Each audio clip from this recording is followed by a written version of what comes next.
Summer வந்தாச்சு. What's your plan for this holiday? எங்க கிட்ட விட்டுருங்க, நாங்க பாத்துக்கிறோம். VGT Holidays.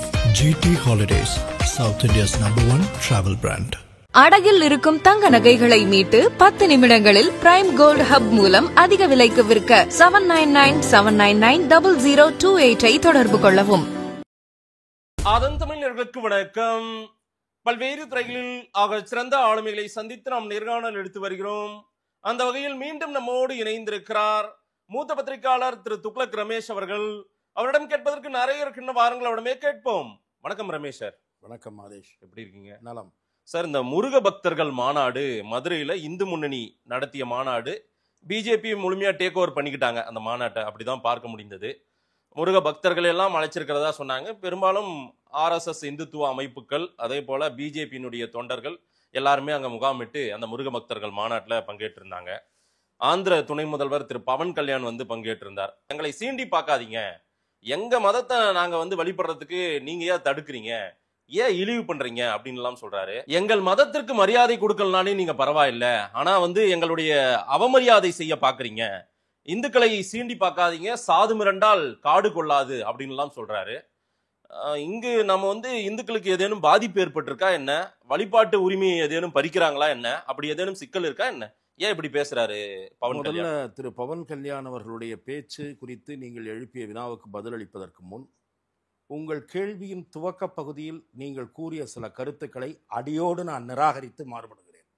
இந்து முன்னணி நடத்திய அந்த முருக பக்தர்கள் மாநாட்டில் தன்னெழுச்சியாக லட்சக்கணக்கான மக்கள் 3 நாட்கள் திரண்டது உங்கள் கண்களுக்கு தெரியவில்லை என்றால், நீங்கள் திமுக கண்ணாடி போட்டுக்கொண்டு அந்த மாநாடை சேகர் பாபுவை போல பார்க்கிறீர்கள் என்று அர்த்தம். அந்த மாநாடு நடந்த நாளன்று அல்ல, மாநாட்டுக்கு 2 நாட்களுக்கு முன்பே மதுரை மாவட்டத்தில் உள்ள ஒட்டுமொத்த மக்களும் அந்த மாநாட்டு பந்தலை நோக்கி படையெடுத்தார்கள் என்று நாள்தோறும் தொலைக்காட்சியிலே வந்த செய்திகளை நீங்கள் பார்க்கவில்லை என்றால், கி வீரமணி, சேகர் பாபு என்ற 2 லென்ஸுகள் பொருத்திய கண்ணாடியில் நீங்கள் அந்த மாநாட்டை பார்க்கிறீர்கள் என்பது என்னுடைய முதல் குற்றச்சாட்டு.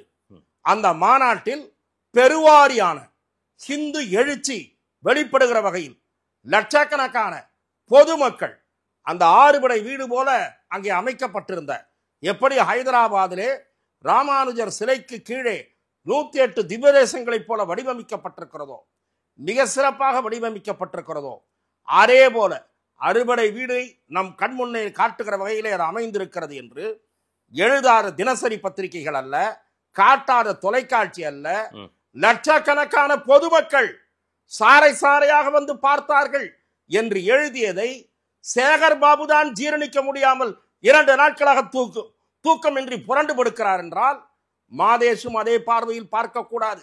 ஏனென்றால் நீங்கள் ஒரு ஊடகவியலாளர், அவர்கள் ஆன்மீகத்தில் நம்பிக்கை இல்லாத போலி ஆன்மீகவாதிகள், நீங்கள் ஆன்மீகத்தில் நம்பிக்கை உடையவர் என்று நான் நம்புகிறேன். ஆகவே உங்கள் கேள்வியே நான் நிராகரிக்கிறேன். முதல் பகுதியை, உங்கள் கேள்வியின் முதல் பகுதி சொன்னீர்கள் அல்லவா, பாஜக ஆக்கிரமித்துக் கொண்டது, அவர்கள் வந்தார்கள், பாஜக தொண்டர்கள் வந்தார்கள், ஆர்எஸ்எஸ் தொண்டர்கள் வந்தார்கள். வந்தவர்கள் அத்தனை பேரும் பாஜக ஆர்எஸ்எஸ் தொண்டர்களா? லட்சக்கணக்கான பொதுமக்கள் என்கிறேன் நான். 3 நாட்களாக அந்த மாநாட்டு பந்தலில் சார் வழிபாட்டுக்கு வருவாங்க. நம்ம ஊர்ல கோயிலுக்கு அதையே நீங்கள் மறைக்க முயற்சித்தீர்கள் சேகர் பாபுவை போல. சேகர் பாபு கருத்து குருடரை போல பேசுகிறார், அவரை போல நீங்கள் பேசக்கூடாது. சேகர் பாபு அவர் நடத்தியதுதான் மாநாடு என்கிறார். யாரை? திமுக நிலைய வித்வான்களை வைத்து கச்சேரி நடத்தினாரே பழனியிலே, அதை போல அல்ல. இங்கே அங்கே வந்து ஆன்மீகத்திலே ஆழ்ந்த பிடிப்புள்ள சாமியார்கள், மடாதிபதிகள் இங்க எல்லாரும் வந்து உட்கார்ந்தார்கள். முத்தமிழ் முருகன் மாநாட்டுக்கு அங்கே வந்தார்கள். சிகி சிவம் மாதிரி நிலைய வித்வான்களும் வந்தார்கள். அதையும் சேர்த்து சொல்லுங்கள். சிகி சிவத்தை எல்லாம் கணக்கிலேயே எடுத்துக் கொள்ளக்கூடாது. அவர் திராவிட பிரச்சாரம் செய்ய புறப்பட்டிருக்கிறார். ஆன்மீக பிரச்சாரத்திலே துவங்கி பெரியார் பிரச்சாரம் செய்ய வந்திருக்கிறார். எது ஆன்மீகம் எது அரசியல்னு இறைவன் பார்த்துக்கிட்டு தான் இருக்காரு அப்படின்றார் திரு சேகர் பாபு. ஆமா, எது ஆன்மீகம் எது அரசியல் என்று இறைவன் பார்த்துக் கொண்டிருக்கிறார். சரியான புள்ளிக்கு வந்திருக்கிறார். சனாதனம் என்பது டெங்கு கொசு என்று சொன்ன ராஜா, உதயநிதி போன்ற கருத்து விஷம கருத்து பரப்பியவர்களுக்கு அந்த மாநாடு சம்மட்டேறி பதில் கொடுத்திருக்கிறது. அவர்களுக்குத்தான் நீங்கள் கேட்ட கேள்வி. திரு பவன் கல்யாண், இந்து மரத்தை சீண்டாதீர்கள், எங்களை சீண்டாதீர்கள், சாது மிரண்டால் காடு கொள்ளாது. பவன் கல்யாண் யாரை நோக்கி சொன்னார்? ராஜாவை நோக்கி நேரா சொன்னார். சொல்லுங்களேன். பவன் கல்யாண் அரசியல் உதயநிதியும் சொன்னார்னா நேரா சொல்லுங்க. அங்கே அரசியல் பேசக்கூடாது என்று தவிர்த்து ஒட்டுமொத்தமா அரசியல் மட்டும் தானே சார் பேசுனது? இல்ல, அரசியல் எல்லாரும் பேசுனதையும் பேசவில்லை. அப்படி பேசியிருந்தால் ராஜா பெயரை குறிப்பிட்டிருக்க வேண்டும்.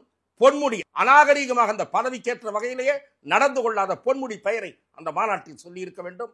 சேகர் பாபுவை தோலுரித்து காட்டியிருக்க வேண்டும். சேகர் பாபு அரசியலே நடக்கலையா? முருகர் பக்தர் மாநாட்டில் அரசியல் பேசவில்லை.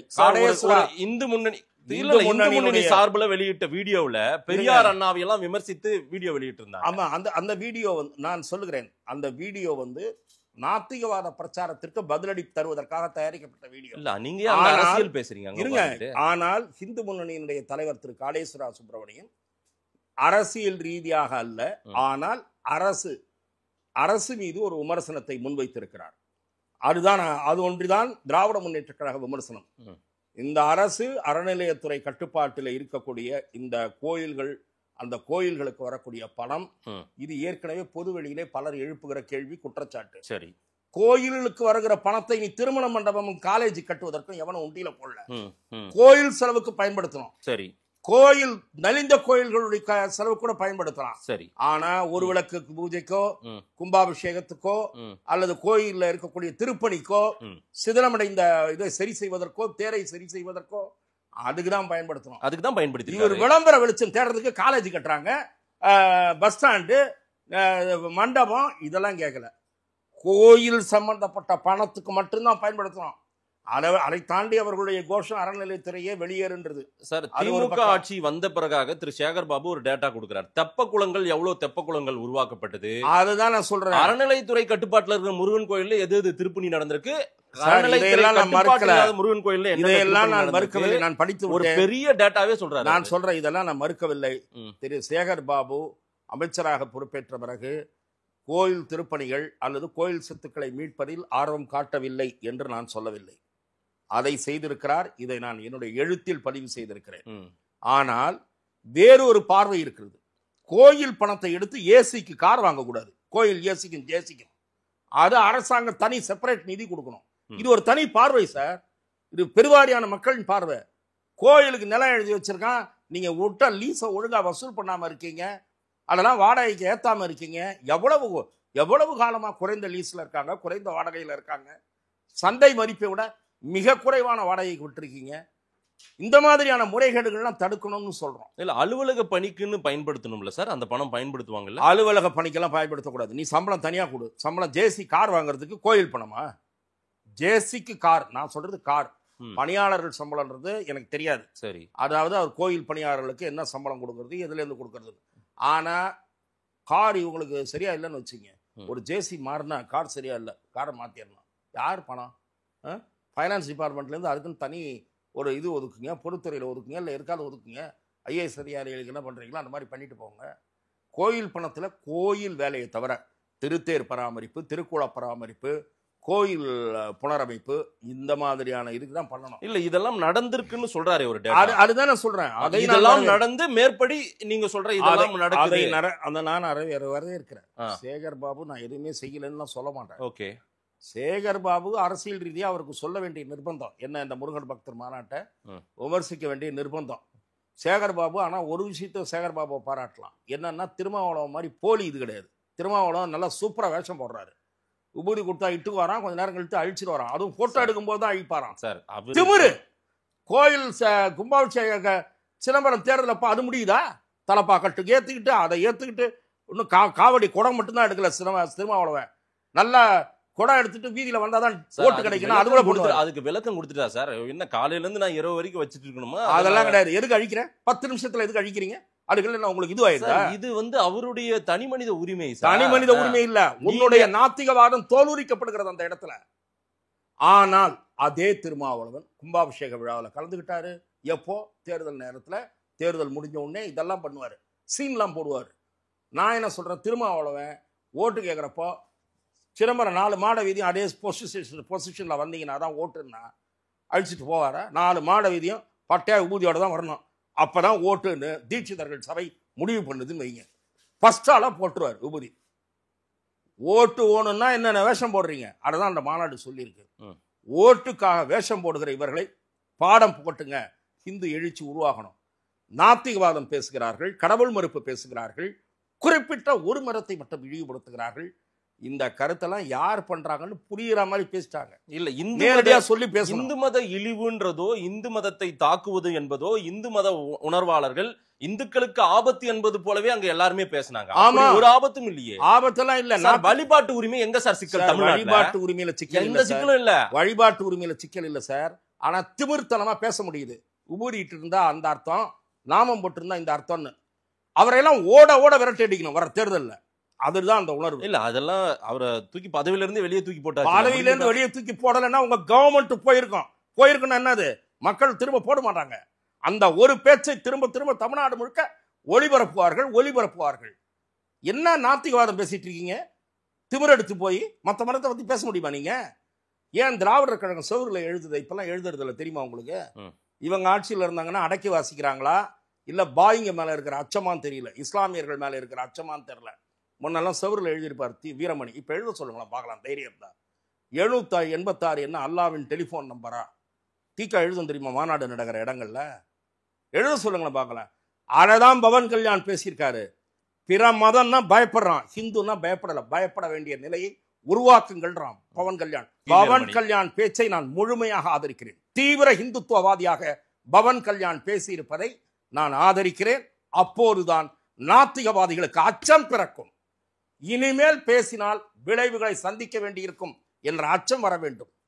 அந்த அச்சத்தை ஏற்படுத்துவதற்குத்தான் அந்த மாநாடு. எங்க என்ன பாதிப்பு நடந்திருக்குன்னு பவன் கல்யாணம் சொல்ல அதுதான் இப்ப நான் சொல்றேன். இத்தனை உதாரணம் நான் சொன்னேன். இல்ல ஒரு பிரச்சனையுமே இல்லையா? இல்லாத பவன் கல்யாணம் வந்து ஆந்திராவுல வந்து இங்க சொல்லிட்டு போணுமா? பவன் கல்யாண் சொல்ல வேண்டியதுல எல்லாரும் சொல்லணும்ன்ற நானு. பவன் கல்யாண் வந்து இந்த மெசேஜை பரப்பியிருக்காரு, எல்லாரும் சொல்லணும். ஏற்கனவே இங்க எச் ராஜா சொல்லிட்டு இருக்காரு. ஏற்கனவே டாக்டர் தமிழிசை சொல்ல ஆரம்பிச்சிட்டாங்க. தமிழிசை தீவிரமா பேசுறாங்க. நாத்திகவாதத்திற்கு மக்கள் வர்ற தேர்தலில் பதிலடி தரணும்ன்றாங்க. நாத்திகவாதம் பேசுபவர்களுக்கு பாடம் போட்டணும். குறிப்பா ஹிந்து மதத்தை இழிவுபடுத்துபவர்களுக்கு. ஹிந்து மதத்தை இழிவுபடுத்துறாங்க. நீங்க இல்லைன்னு நினைக்கலாம். ஏன்னா நீங்க சௌகரியமா அதெல்லாம் பார்க்காமையே போகணும்னு நினைக்கிறீங்க, கடந்து போகணும். நம்ம எல்லாமே சுதந்திரமா நல்லா தானே சார் இருக்கும். ஏதாவது பிரச்சனை உண்டாக்குறாங்க. ஆனா என்னை பத்தி இழிவா பேசுவாங்க, சுதந்திரமா இருக்கும். நான் கோயிலுக்கு போறதை நீ தடுக்க முடியாது, உங்க அப்பா நினைச்சாலும் தடுக்க முடியாது. இந்த ஆட்சியாளர்கள் நினைச்சா தடுக்க முடியுமா? நான் கோயிலுக்கு போறதையோ லட்சக்கணக்கான கிரிவலம் தடுக்கிறேன்னு சொல்லலையே. சுதந்திரம் இருக்கு இந்தியால சுதந்திரம் வாங்கி கொடுத்த காந்தி மாதிரி பேசிட்டு இருக்கீங்க சார். லட்சக்கணக்கான மக்கள் கிரிவலம் போறாங்கல்ல, உங்கள் ஈவேரா தோற்று விட்டார் என்பதற்கு அது ஒரு அடையாளம். உங்கள் ஈவே ராமசாமி நாயக்கர் தோற்றார் என்பதற்கு அடையாளம் லட்சக்கணக்கான மக்கள் கிரிவலம் போவது. அவருடைய பகுத்தறிவு பிரச்சாரம் எடுபடல. ஆனா என்னன்னா அப்பப்போ அந்த கலரி பாக்குறீங்க, சீண்டி பாக்குறீங்க. இல்ல ராமர் தமிழ்நாட்டில் பக்தியை நம்பக்கூடிய மக்கள் கொஞ்சம் புத்தியையும் நம்பிதான் வாழக்கூடியவர்கள் அப்படின்னு. உங்களை நம்ப தயாரா இல்ல. இனிமே இந்த பாதைக்கு வர தயாராயிட்டாங்கன்றதுக்கு தான் லட்சக்கணக்கான மக்கள் போறாங்க. அங்க போனது மட்டும் இல்ல, முருகர் மாநாட்டுக்கு போனது மட்டும் இல்ல. சரி, நான் அவங்க இன்னைக்கு தமிழிசை மிக சரியாக கேட்டிருக்கிறார், பவன் கல்யாணம் கேட்டிருக்காரு, அண்ணாமலையும் கேட்டிருக்காரு. உங்க வீட்டுல இருக்கிறவங்க எல்லாம் கோயில் கோயிலா போறாங்க, ஹோமம் வளர்க்குறாங்க. நாட்டுல இருக்கிறவங்க பண்ணா அது மூடத்தனம், பகுத்தறிவுக்கு ஒவ்வாத செயல். இந்த வசனம் எல்லாம் பேசுவீங்களா? நான் கேட்கிறேன் சார். முருக பக்தர்கள் மாநாடு சார், முருகனை போற்றி புகழ வேண்டிய இடத்துல நீங்க திராவிட எதிர்ப்பையும் திமுக எதிர்ப்பையும் அங்க வசைப்பாடி உட்காந்தீங்கன்னா அதை யாரும் வசைப்பாடவே இல்லை. எல்லாருமே மிக அழகாக நேரடியாக பேசாமல் மறைமுகமாக இந்த நாட்டிலே நாத்திகவாதம் நடைபெறுகிறது, நாத்திகவாத பேச்சுக்கள் இருக்கின்றன. நாத்திகவாதம் எதை பேசுறான்னா, எல்லா கடவுளும் இல்லைன்னு பேசல, இயேசு இல்லைன்னு பேசல, அல்லாஹ் இல்லைன்னு பேசல, ராமர் இல்ல, முருகர் இல்ல, விநாயகர் இல்ல, விநாயகர் வடமாநில கடவுள், இந்த மாதிரியான விஷமத்தனமான பேச்செல்லாம் உட்காந்து பேசிட்டு இருக்கான். விநாயகர் சதுர்த்தி அவன் வீட்டில் கொண்டாடுறான். என்னங்க டபுள் கேம் ஆடுறீங்கன்னு தான் அங்க இருக்கிறவங்க கேட்குறாங்க, அந்த மாநாட்டில் பேசுறவங்க. ஆகவே இந்த குரல் இனி எல்லா இடங்களிலும் அவ்வப்போது எதிரொலிக்கும். இந்த மாதிரியான மாநாடுகளுக்கு தேவை ஏற்பட்டிருக்கிறது. அந்த மாநாடுகளை இந்து முன்னணியோ இந்து மக்கள் கட்சியோ நடத்துவதை தடுக்க முடியாது. ஏனென்றால் கோர்ட்டு கேட்குறான், நீங்க நடத்துகிற கூட்டத்துக்கெல்லாம் பர்மிஷன் கொடுப்பீங்க, இதுக்கு உங்களுக்கு 2 வீலருக்கு கணக்கு சொல்லிட்டு போனோமா எஸ்பி கிட்ட, என்னென்ன உத்தரவு போடுறாங்க பாருங்க. டிகால்ட்டி வேலையெல்லாம் சொல்லுவாங்க அந்த மாதிரி. எஸ்பி ஆஃபீஸில் போய் நான் போகிற 2 வீலர்ல வைங்க, என் நம்பர் எழுதி கொடுக்கணுமா, ஆர்சி புக்கை காமிக்கணுமா, என்னென்ன உத்தரவு போடுவீங்க? உங்களுக்கு எங்கே அந்த உத்தரவு போடுற அதிகாரம் இருக்கு? எல்லா மாநாட்டுக்கு இந்த மாதிரி கேட்குறீங்களான்னு கோர்ட்டு போட்டு கிழிச்ச பிறகு தான் இவங்களால ஒன்றும் பண்ண முடியல. கோர்ட் டைரக்ஷன் சொல்லிட்டான், நீ உனக்கு ஓணுன்னா அதெல்லாம் தெரியணும்னா போய் அங்கே ஒரு ஆஃபீஸ் போட்டுக்கோ, மாநாட்டு திடலில் ஒரு ஆஃபீஸ் போட்டுக்கோ, ஆஃபீஸ் போட்டு அங்கே வாங்கிக்க போ, அந்த ஆஃபீஸ் ரூமில் வந்து கான்ஸ்டபிள் போக சொல்லு, இன்னும் உன் ஆஃபீஸுக்கு வந்து கொடுத்துட்டு இருப்பாங்களா அப்படின்னு கோர்ட்டு கேட்டவுடனே தான் இந்த அரசு அமைதியாக இருந்தது. இல்லைன்னா அதை தடுக்கிறதுக்கு என்னென்ன வேலை முயற்சி பண்ணீங்க. நீங்கள் ஆர்டர் போட்டு 15ஆம் தேதி நடத்த வேண்டிய மாநாடை, ஒரு உதாரணத்துக்கு சொல்கிறேன், 25ஆம் தேதிக்கு போகலாம், இல்லை அடுத்த மாதம் 15ஆம் தேதிக்கு போகலாம், ஆனால் நிறுத்த முடியாது. நீங்கள் இஷ்டம் போட்டு சட்டம் போட்டு நிறுத்துறதுக்கு ஒன்றும் சர்வாதிகார அரசு இல்லை. அப்படி தடுக்கப்பட்டிருந்தால் மக்கள் தூக்கி எறிஞ்சிட்டு போயிருப்பான். என்ன பண்ண முடிஞ்சிருக்கும் உங்களால்? 1000 போலீஸ் 2000 போலீஸ் இறக்குவீங்களா சராசரியா போற மக்களை தடுக்கிறதுக்கு?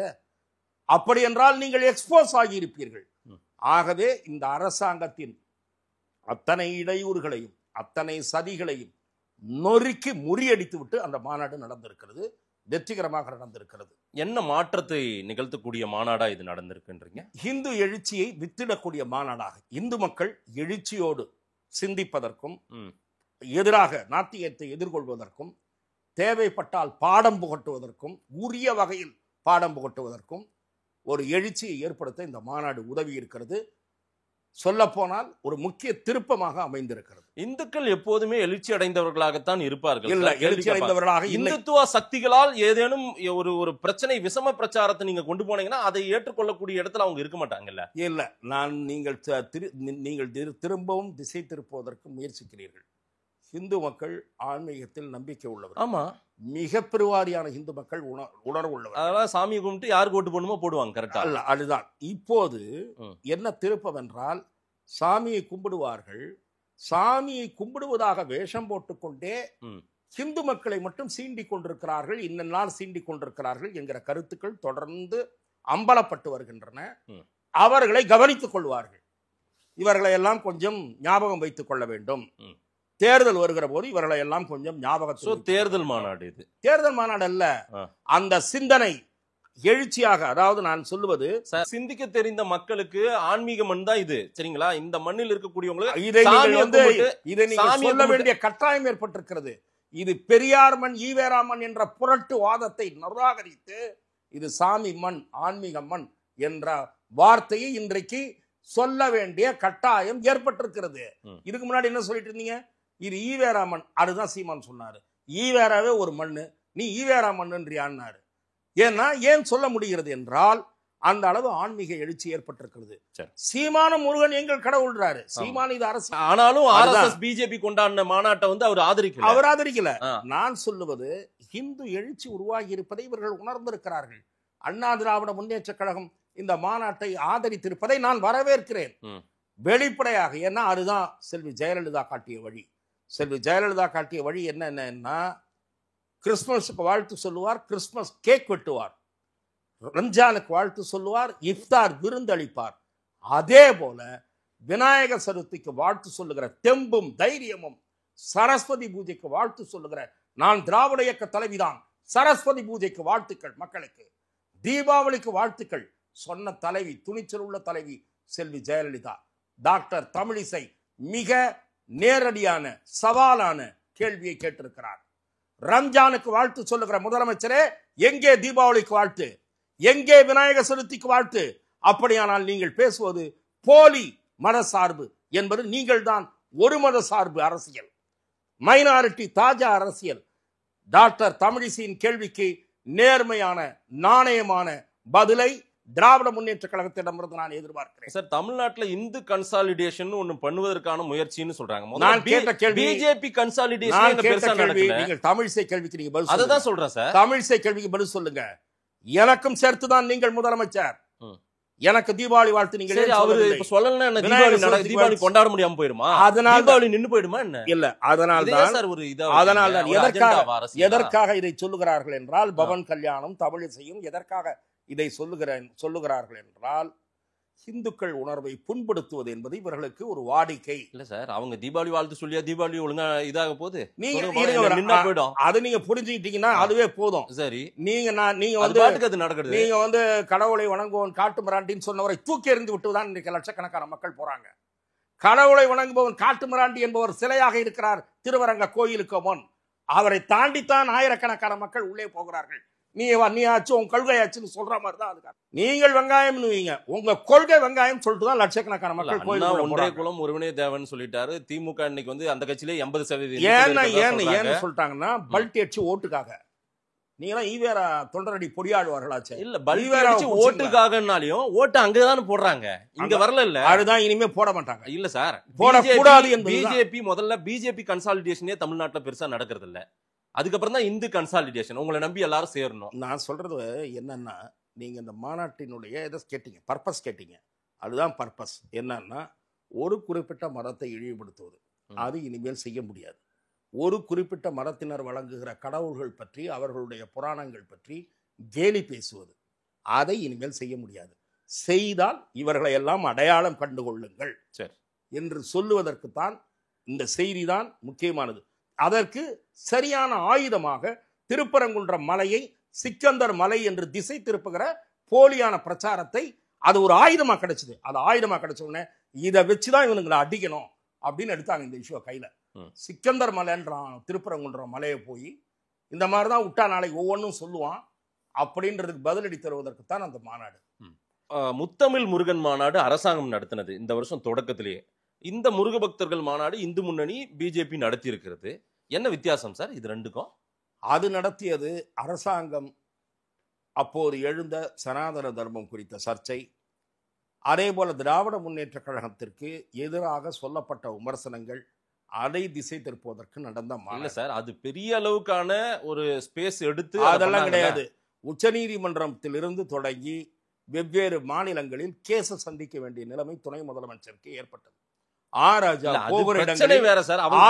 போகிற இடங்களில் கருப்பு கொடி காட்டப்படும் என்று அறிவிக்கப்பட்டது.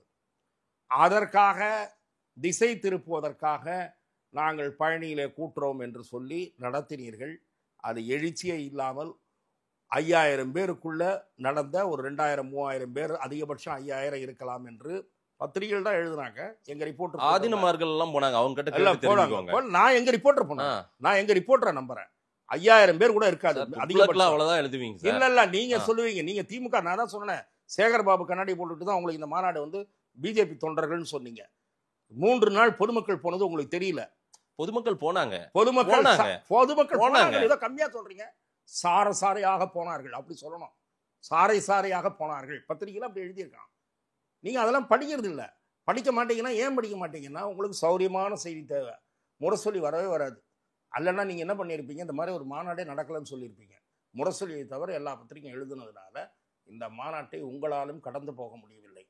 சேகர் பாபு பழனியில் நடத்தின மாநாடு நிலைவேத்கான்களை வைத்து இந்த ஆட்சி மாதிரி இல்லைன்னு சொல்வதற்காக நடத்தப்பட்ட மாநாடு. இது ஆன்மீக எழுச்சியோடு நடத்தப்பட்ட மாநாடு. ரைட்.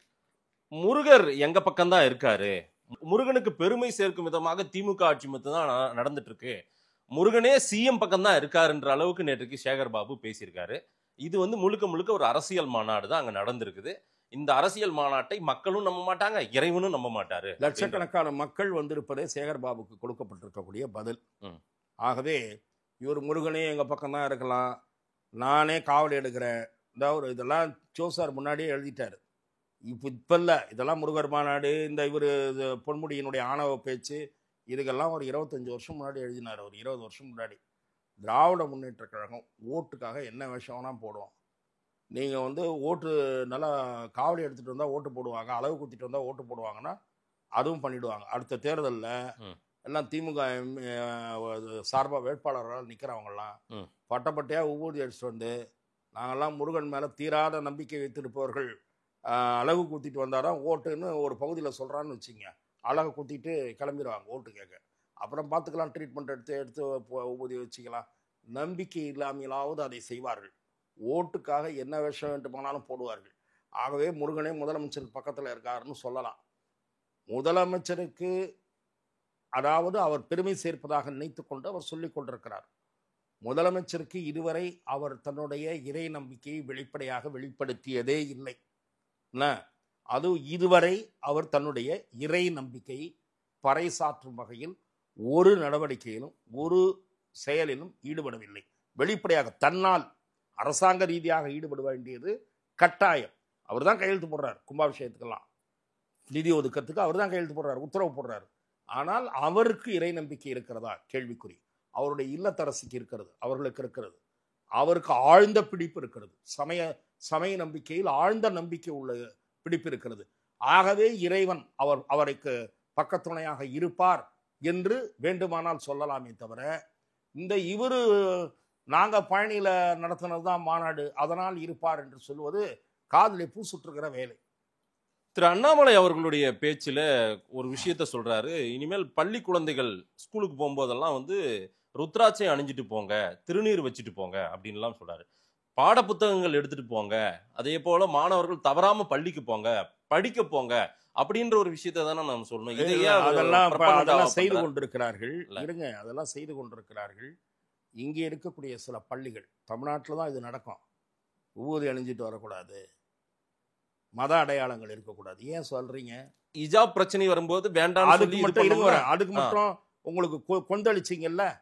நான் சொல்லுவது இல்ல, தமிழ்நாட்டுல அப்படி திருநீர் அழைச்சு வா, ருத்ராட்சியை கைட்டிட்டு வா அப்படின்னு எங்கேயும் சொல்றது இல்ல. இல்ல இருக்கு சார், இதெல்லாம் ஒரு பதட்டமாக்குற ஒரு இல்ல நான் சொல்றேன். எதுவுமே இல்ல. எந்த நான் சொல்வது அந்த அறிவுரையில் உங்களுக்கு என்ன சிரமம்? எந்த பெற்றோர் செய்யறாங்களோ அதை செஞ்சுட்டு போறாங்க. உங்களுக்கு எங்க அது நோவுது சார்? ஏன் நோவுது? மத உணர்வு அடையாளங்களை ஏன் அங்க இல்ல மத உணர்வு அடையாளங்கள் படிக்க போற பசங்களுக்கு நம்ம என்ன இல்ல சிறு வயதிலேயே பக்தி உணர்வை வளர்க்க வேண்டும் என்று பல வீடுகள் பக்தி இருக்கு சார். எங்க வீடு எல்லாம் அதான் பக்தி இருக்கு. எங்க வீட்டுல எல்லாம் அதான் பழக்கம். இல்ல, நீ திருநீர் பட்டையும் போட்டு போ, நாங்க வீட்டுல ருத்ராட்சை அணிஞ்சிட்டு போன்னு சொல்றீங்க. எங்க வீட்டுல என்ன, நான் ஏன் என்னுடைய சமயத்தை வச்சு நான் சொல்லல. நிறைய வீடுகள்ல என்ன தெரியுமா, பால் நெற்றியோடு பள்ளிக்கோ இல்ல வேற எங்கேயோ கிளம்பாத, பெண்ணாக இருந்தால் குங்குமம் வச்சுட்டு போ, ஆணாக இருந்தால் உபூதிட்டு போ. இது சொல்றது ஆயிரக்கணக்கான வீடுகளில் அன்றாடம் வழக்கம். ஆகவே அண்ணாமலை சொன்ன எதுவும் புரிதல்ல. இதே ஒரு யோசனையாக அல்லது தன்னுடைய கருத்தாக அவர் தெரிவித்திருக்கிறார். இதுல எந்த தவறு சார்? இது நடைமுறையிலே சிலர் இருக்கு சார். நடைமுறையில இருக்கிற ஒண்ணுதான். இதை ஏன் நீ ஒரு பிரச்சாரமாவே பண்றீங்கன்னு பண்ணா உங்களுக்கு எங்க உதைக்குதுன்னு நான் கேட்கிறேன். பண்ணா உங்களுக்கு ஏன் கலகம் வருது, கலக்கம் வருது, அச்சம் வருதுன்னு கேட்கிறேன். அதை அவர் சொல்லும் போதே உங்களுக்கு ஏதோ ஒரு கிளி பிடிக்குதுன்னா உங்ககிட்ட ஏதோ ஒரு தவறான பார்வை இருக்குன்னு அர்த்தம். இதெல்லாம் ஏதாவது இதுவாயிடுமோ, அப்படியே அவங்க வீட்டுல ஓட்டு மாத்தி போட்டுருவாங்களோ. இல்ல, ஆளாளுக்கு ஒரு மத உணர்வோட பள்ளி குழந்தைகள் அவங்க ஸ்கூலுக்கு போனா அது சரியாது. இல்ல சார், அவரவர்களுடைய பெற்றோர் எடுக்க வேண்டிய முடிவு அது. ஆமா, முருகர் மாநாட்டுல உட்கார வச்சு சார், நான் அதுதான் சொன்னேன். ஆயிரக்கணக்கான வீடுகளில் அது ஏற்கனவே வழக்கமாக இருக்கிற ஒண்ணு. இல்லாத வீடுகளுக்கு இதை கடைபிடிங்கள் சொல்றதுல ஒன்றும் தவறு இல்லை. ஒரு மூத்தவராக அல்லது அவரும் ஒரு பெற்றோர் என்ற நிலையில் இருந்து அதை சொல்றதுல என்ன உங்களுக்கு பிரச்சனை? அதுல என்ன உங்களுக்கு பிரச்சனை வந்துருச்சுன்னு கேட்கிறேன். ஊறிட்டு போன்னு ஏன் சார் இவர் சொல்றாரு? எனக்கு என்னமோ பயமா இருக்கு சார். இவர் சொல்றத பார்த்தா அவங்க வீட்டுல எல்லாம் டிஎம்கே ஓட்டு போட மாட்டாங்க போல இருக்கு அப்படின்றீங்க. நீங்க பயப்படுறீங்களோன்னு நினைக்கிறேன். விசிகா ஓட்டு போட மாட்டாங்க போல இருக்கு. ஏன்னா விசிகா இந்து மதத்துல அடியோடு நம்பிக்கை இல்லாத ஒரு கட்சி. வன்னி அரசுலாம் எவ்வளவு மோசமா பேசுறாருன்னு நினைக்கிறீங்க? இதெல்லாம் நிச்சயமாக வருகிற தேர்தலில் இதெல்லாம் பிரச்சாரத்துக்கு கொண்டு செல்லப்படும். பாரதிய ஜனதா கொண்டு செல்லும். நான் கேள்விப்பட்டதுல திமுக விசிகா அவருடைய இந்து மதத்தை இழிவுபடுத்தி பேசிய கருத்துக்களை பிரச்சாரத்திற்கு பயன்படுத்த போகிறார்கள். அதுல எந்த மாற்று கருத்தும் இல்லை.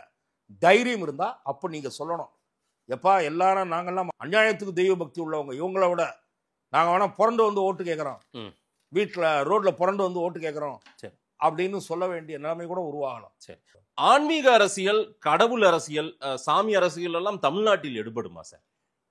மக்கள் அரசியல் தானே வேணும். மக்கள் அரசியலை சேர்த்து தான் பேசுறாங்க. மக்கள் அரசியல் பேசாம இதை மட்டும் பேசுறாங்க. மக்கள் ஊழல் அரசியலையும் சேர்த்து தான் பேசுறாங்க. தமிழ்நாட்டில் ஊழல் அரசியல் வேண்டுமா?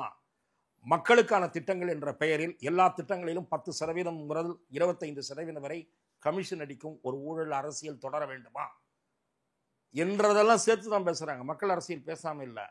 ஆன்மீக அரசியல் எழுச்சி பெறுவது நல்லது என்று நான் விரும்புகிறேன். தமிழகத்தில் ஆன்மீகம் அதே போல தேசிய உணர்வுகள் இரண்டும் தழைத்தோங்குவது தமிழகத்திற்கு நல்லது. தேசிய உணர்வும் தெய்வீக உணர்வும், அதைத்தான் நம்முடைய மறைந்த பசும்பொன் முத்துராமலிங்க பெருமனார் சொன்னார். தேசியமும் தெய்வீகமும் என்னுடைய 2 கண்கள் என்று சொன்னார். தேசியமும் தெய்வீகமும் எழுச்சி பெற்றால் மனச்சான்று என்பது ஒழுங்காக செயல்படும். அவரவர் மனசாட்சிப்படி இயங்க வேண்டும் என்றால் தெய்வ பக்தி மேலோங்கி இருக்க வேண்டும். சார், ஆன்மீகம் வேற அரசியல் வேற தானே சார்? ஆன்மீகமும் அரசியலும் இணைந்து பயணிப்பதில் தவறில்லை என்கிறேன். ஏற்கனவே ரஜினிகாந்த் வந்தவரே திரும்பி போயிட்டார் சார். சார், அவர் போனாருன்னா அதுக்கான காரணங்கள் வேறு. நீங்கள் அதை தனியாகத்தான் கேட்க வேண்டும். ஆன்மீகமும் அரசியல் ஆன்மீகமும் அரசியலும் நேர்கோட்டில் இருக்க வேண்டியதில்லை. அந்த உணர்வு, தேசிய உணர்வு, கூடவே தேசிய உணர்வு, தேசிய உணர்வும் இருக்கணும். இது நமது நாடு என்ற உணர்வு இருக்கணும். இது நமது நாடுன்னு இல்லாம இது எங்க ஊருன்னே பேசிட்டு இருக்கோம். இன்னும் குறுகிய இருக்கோம். இனவாதத்துல இனவாதத்திலையும் குழுவாதத்திலையும் பிராந்திய உணர்வுலையும் அந்த உணர்வோடையும் இருக்கும். அப்படி இல்லை, நான் இந்தியன், முதலில் இந்தியன், அந்த உணர்வு வேண்டும். தேசிய உணர்வு வேண்டும், தெய்வீக உணர்வு வேண்டும். தெய்வத்திற்கு பயப்படுகிறவன் பெருமளவுக்கு தவறு செய்வதற்கு அஞ்சுவான். ஆகவே தேசியமும் தெய்வீகமும் கலந்த அரசியல் தமிழகத்தில் எழுச்சி பெறுவது நல்லது என்பது என்னுடைய பார்வை. மக்கள் இதை நம்புறாங்களான்னு பார்ப்போம். நேரில் நேரம் கொடுத்து பேசும் நன்றி. மக்கள் நம்புவார்கள், நிச்சயமாக நம்புவார்கள். அதற்கான பிரச்சாரம் முன்னெடுக்கப்படும். நன்றி சார். வாய்ப்புக்கு நன்றி.